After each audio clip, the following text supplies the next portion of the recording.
miyani bir marta o'chirib tashlab turib yana bir marta o'qiydigan kitoblar. Hali o'qimagan odamga havasimiz keladi. Shunaqa. Har qanday insonning ichida bitta buyuk shaxs yotadi. Lekin o'sha shaxsni topa olish kerak.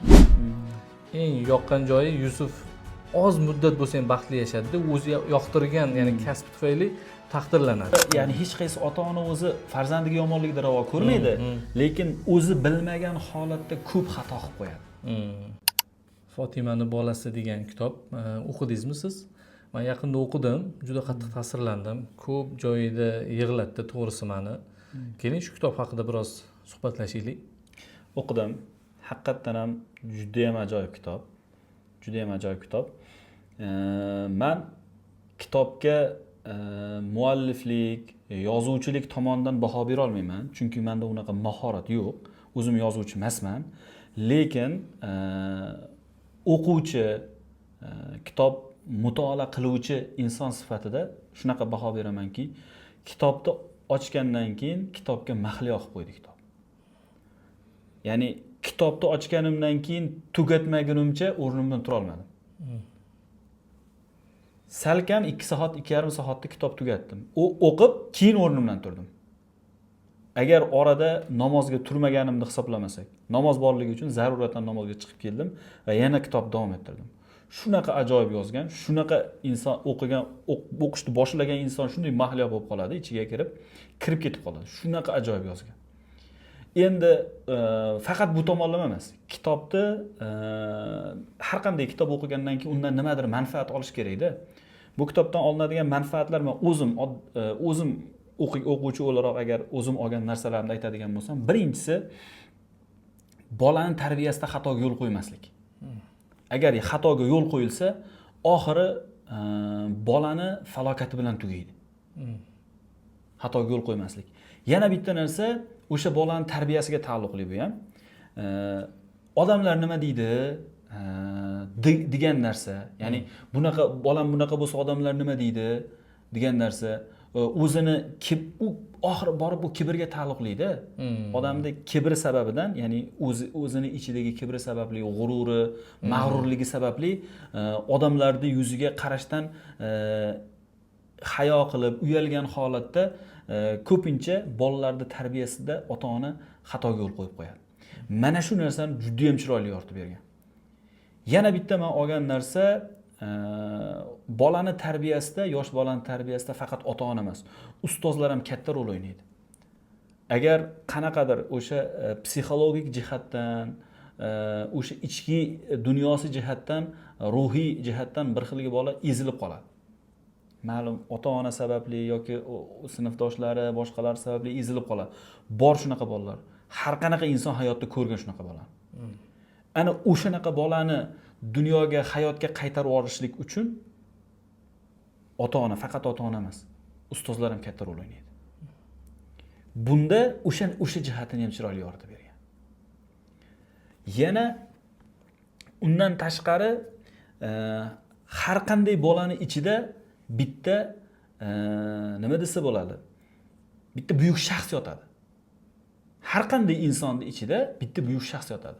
Lekin o'sha shaxsni topa olish kerak. Ba'zida o'sha ota-ona o'zini bilganligini qildirish uchun, o'zini xohlaganini qildiraman deb turib, o'sha shaxsni yopib tashlaydi.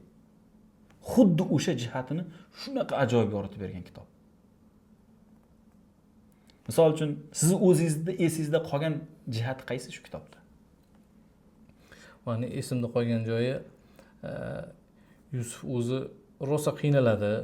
Onasi tarafdan ham xullas maktabda direktor chaqiradi endi buni taqdirlashga. Endi o'zi rassomchilikka qiziqqan bo'ladi bu bola. Shu rassomchiligidan shu Kuvaytda o'zida yuqori darajani oladi. Respublikada birinchi daraja. Respublikada birinchi darajani olib, keyin butun maktab bo'yicha buni ismini aytib chaqirishadi. Eng yoqqan joyi Yusuf oz muddat bo'lsa ham baxtli yashadi, o'zi yoqtirgan, ya'ni kasb tufayli taqdirlanadi. Rosa xursand bo'ladi. Lekin bu xursandchilik ham uzoqqa cho'zilmadi. Shu taqdirlov bo'lib sovg'a salomini olgandan keyin onasi keladi olib ketishga. Yo'lda olib ketayotganda bu to'lqinlanib, onajon bugun shu shu rassomchilik bo'yicha bir taqdirlandim deganda onasi istehzo qilib ustidan kulib qo'yadi-da. Shu yerda ham bolani sindiradi-da. Lekin bir lahza xursand bo'lgan joyi shu butun maktabda endi bir ism familiyasi bilan chaqirib taqdirlanish. Juda baxtiyor bo'ladi shu onda. Haqiqatdan juda odamga ta'sir qiladigan, shunaqa jihatlarni ham ajoyib yoritib berganda odamning ko'ziga yosh olib keladigan. Men maslahatim kitobni o'qish kerak. Mana shunaqa kitoblarda insonga ta'sir qiladigan, ruhiyatiga ta'sir qiladigan kitoblarni o'qishlik inson uchun juda ham katta manfaat beradi. Agar shunaqa ta'sirlanadigan, odamga o'ziga yoqadigan kitoblarni o'qishlikni boshlab qolsa, yoshlar, umuman inson, xalqimiz, millatimiz boshlab qolsa, juda ham katta yutuq bo'ladi. Keyin menda shunaqa holat bo'ldiki, bu kitob o'qishdan oldin Instagramda ko'rganimizda ham ko'p reelslar chiqib qoldi. Bittasi shu bitta videoda ko'rdim. Ko'p ota-ona farzand tarbiyasida shu zulm qilib qo'yadi farzandiga degandek qilib gapirilgan videoni ko'rdim. Shu gap ham menga qattiq ta'sirlandi. U kishi shu kitobni reklama qilyotgandilar. Keyin olib o'qimasam bo'lmaydi dedim. Men o'zim farzandlarimni o'qityapman-da endi.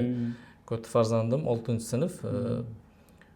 Men uni ham shunaqa qiynab qo'ymaymanmikin, zulm qilmaymanmikin deb yo kitobni o'qib chiqdik, yo keyin ko'ngil xotirjam bo'ldi, yo hammasi joyidagi. Lekin qo'rqib ketdim-da, tarbiyasi borasida endi farzandlarimiz ilmli bo'lsin deb baribir o'qitamiz-ku. Albatta.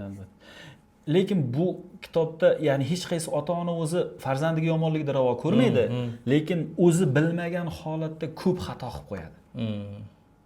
Xuddi o'sha narsani chiroyli yoritib berganda. Juda ham O'qish kerak. Juda manfaatli kitob. Shu menga ham aytilganda, tavsiya qilinganda bitta o'tirishda o'qishlik tavsiya qilinganda, afsus menda ham orada bir martadan 2 marta bo'linib qolgan. O'sha bitta o'qishda boshlasangiz juda bir mazza qilib tugatasiz-da. Ta'siri zo'r bo'ladi. Ta'siri ham zo'r bo'ladi. U uzilib qolgandan keyin yo'q, uni baribir nima bo'lar ekan deb yana intilib o'qib oxirigacha tugatdik. Lekin juda ham ajoyib yozilgan. Mashalloh, haqiqatan zo'r. Tavsiya qilamiz. Hali o'qimagan odamga havasimiz keladi. Shunaqa. O'zi miyani bir marta o'chirib tashlab turib, yana bir marta o'qiydigan kitobda. Shunaqa ekan.